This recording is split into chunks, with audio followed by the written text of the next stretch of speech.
So, Sophie, what is the real cost, both financially and emotionally, in bootstrapping a business from grassroots?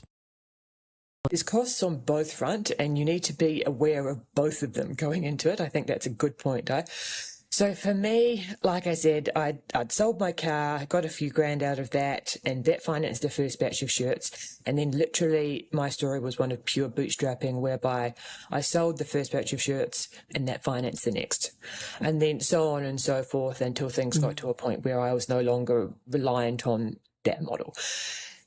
Plus, as I said, you're self-limiting in that if you've made mistakes, they're only so big, so you can learn from them, right?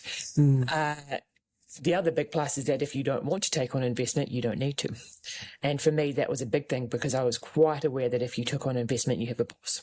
And you need to be prepared to listen to somebody else, which was the very reason why I wanted to do my own thing in the first place. The emotional tax on it is something else.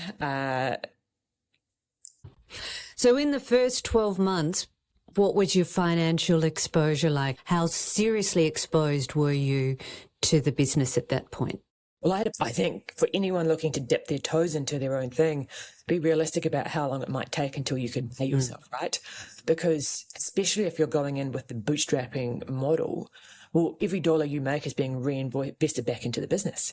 So is this a side hustle? No, it was my full-time hustle, but I had a job to fund my life, to pay the bills, right? And for me, that was perfect because it gave me all of the flexibility that I needed to work on the business, but it equally meant that I could still eat as well.